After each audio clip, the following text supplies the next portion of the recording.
In 1958, graduated high school with National Honor Society in 1976. Married my beautiful wife Vicki in 1984. 4 kids, 11 grandkids, and 4 great-grandkids. 2005, we sold our businesses. I bought a $100,000 semi-truck. I always wanted to pull the horn. 440,000 miles in 4 years, all 48 states in Canada. Retired March 6, 2009, and sold the truck.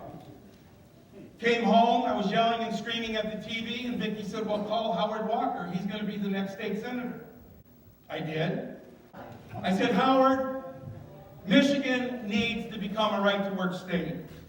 We need to eliminate Michigan state income tax like Tennessee, Florida, Texas. We are the most regulated state in the country. We need to get rid of all these dang laws in Lansing. And when all that's done, we need to go back to a part-time legislature like we were from 1837 to 1963. You know what he did? He hung up on me. We were on a landline. I handed the dial tone to Vicki, and she went, he hung up on you? He thought I was a dumb truck driver. When I ran on those platforms, at the end of our primary campaign, Howard Walker had to spend $137,912 to beat me in the primary. I only raised $4,000. And you know, at the news, at the end of the night, where the races are running at the bottom, 37 state senate race, Bishop Walker, too close to call. At the end of my campaign, he was giving my stump speech. We were going to become a right-to-work state. Where'd you get that from, Howard? We need to get rid of Michigan state income tax. No duh. I've only been saying it for 4 months. I want to give an interesting comparison real quick. Patrick Kopach ran for governor in 2018, 83 counties. In 2010, I ran for the 37th, was 8 counties. Roughly 10% of what he ran for governor. Kopach got over 130,000 votes. I got over 13,000, roughly about 10%. Kopach hated asking for money and raised over 400,000. I hated asking for money because I knew Howard was going to kick my butt, and I only raised 4. 1% of the votes that I got. I beat you, Pat, when it comes to cost per vote. 2010 was the year of the Tea Party in Michigan. People like Joan Fabiano, Wendy Day, Norm Hughes, Wes Nagaguri, Sharon Lalio. People around the state of Michigan got engaged. People helped Patrick Kopach win, defeating 3 former state senators when he was just a rocket scientist. We did that. In 2010, the help of the Tea Party, we elected a Republican governor, we thought. We flipped the state house to a majority. We got a bigger majority in the state senate, and we got the gavel handed over to John Boehner in Washington. We did that. Starting in early 2011, Norm Hughes reached out to Gary Glenn and me and a lot of others and said, guys, we can become a right-to-work state. Gary Glenn said, Norm, what the heck have you been smoking? Gary had been involved in right-to-work in Idaho and other states, came to Michigan, was the president, you remember, of the American Family Association. Yes. No, Norm, it ain't going to happen that quick. Norm recruited the newbie to politics, freshman state senator Patrick Kopach, freshman state representative Mike Shirkey, and got them to sponsor Michigan Freedom to Work. In addition, again, he recruited many others: Gary Glenn, Terry Bowman, Tim Boss, Brian Pannenbaker, Jack Hogendijk, Terry Lynn Land, Paul Kersey, the Mackinac Center, and many others like me. At our first organizational meeting, I met these great patriots. Our mission statement was simple: make Michigan a right-to-work state. Steve France, you were there. You bet you were, brother. Half of this room. Well, guess what happened, folks? Through the efforts of Norm, Patrick, Mike, and all of us, on December 6, 2012, at 6:35 p.m., I was sitting at his desk reading Senator Patrick Colbeck's Patriot Bible, watching him on the TV, giving the third reading and calling for the vote, and we passed right to work.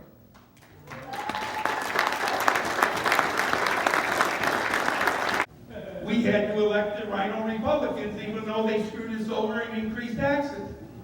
Lord, forgive me for that word. I get mad when I read this speech. Because here's what happened in 2017 and 2018. The Michigan Republican Party failed to lower our state income tax. Excuse me, the previous speaker. It wasn't 0.2%, it was 0.1%.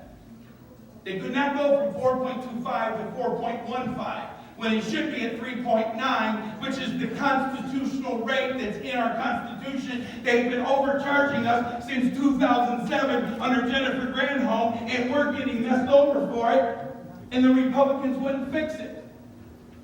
They didn't lower car insurance. Michigan has the highest cost in the country. We're number one, baby. They wouldn't lower car insurance.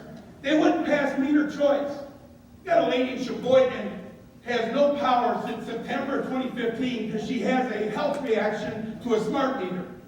Her pacemaker starts to defibrillate. She goes into a heart attack. She calls Consumer Energy, and they disconnect her power at the pole. They're operating with batteries in an ice chest. They wouldn't pass the bill. They wouldn't even consider breaking up the monopoly that DTE and Consumer Energy has, where we're paying the highest electric rates in the Midwest. This August 7th, after the primaries, many legislators had the entire summer off to run their campaigns. Some of them got flown and put up at a resort in Hawaii, fully paid for by a lobbying group that Sal Lanusis has been working with since 2010. How many of you know who little munchkin man Robert Wright is?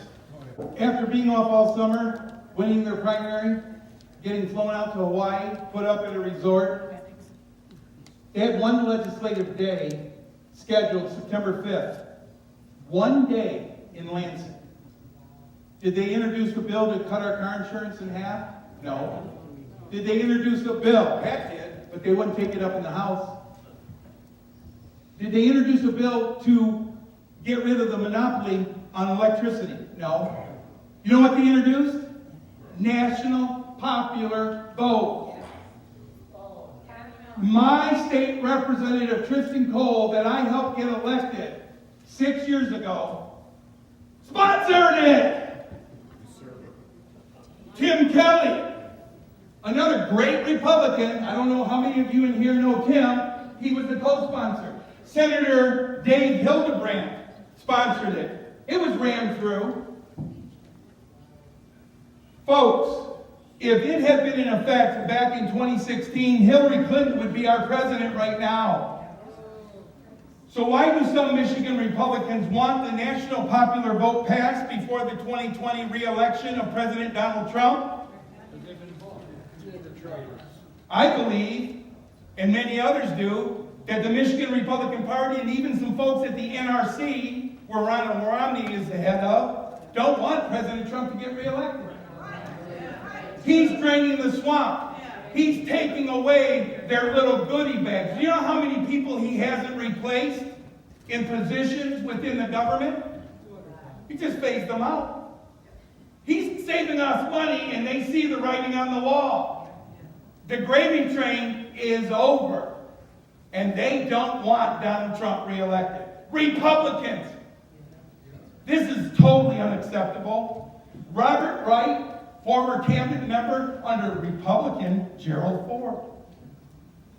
Jimmy Carter, Bill Clinton, and a financial advisor to Barack Hussein Obama.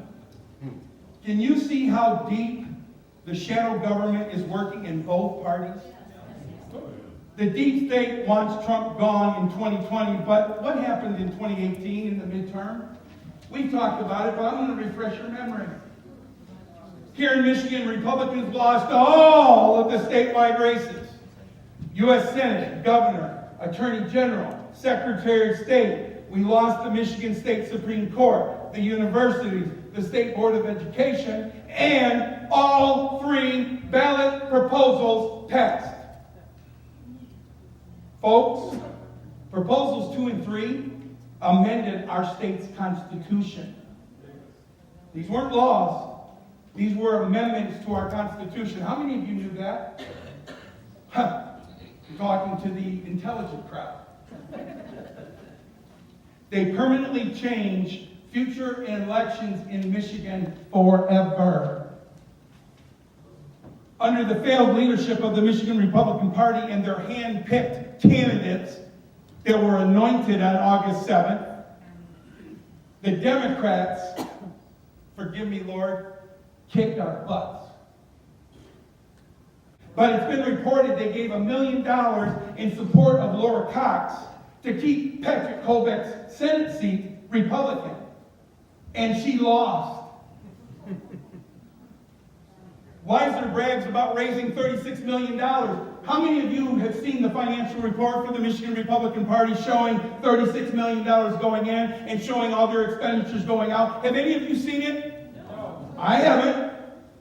There's no accountability. There's no transparency. He said he did. And she got $1 million and lost. We had candidates I just talked about earlier for $50,000 they could have won. Now, the Michigan Republican Party wants to anoint Laura Cox to be the leader of the party. No. Oh yeah, she'll win. Oh yes, she will. Folks, Albert Einstein's definition of insanity: keep doing the same thing over and over and expecting different results.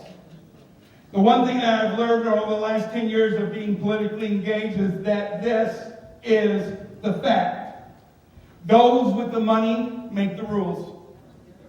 In 2013, we, Greg and Sherry, Jim Gurr, took over the Antrim County Republican Party. I took the responsibility of leading our county party as its chairman.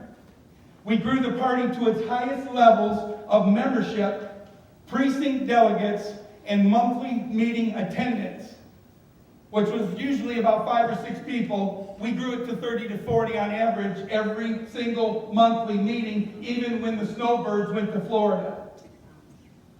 We raised more money in those 6 years than the party had previously raised in its entire existence. In our county, every single Republican on November 6th won. Every single one. The Democrats don't even run candidates for the county and local races in our county because they know whoever wins the Republican nomination will win the seat because we are so strong a Republican Party and we are such strong conservatives. But you know what, folks? For the last 6 years, it's been a real fight. I've had leashes around my neck. Sometimes I couldn't breathe. The Michigan Republican Party doesn't like what Trucker Randy says on the radio. I hold the Republicans more accountable than I do the evil Democrats because I expect that from Democrats. I don't expect it from Republicans.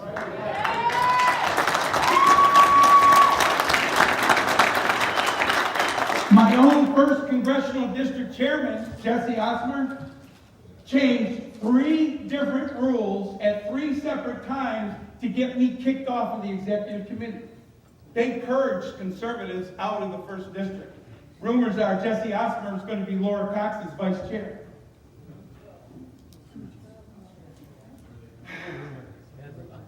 After the statewide election results came in, we talked. We decided to resign at our monthly meeting on November 19th. We started the Antrim County Conservative Union. Starting from the ground up, we are going to work to get Donald Trump reelected regardless of what they're trying to do with the national popular vote.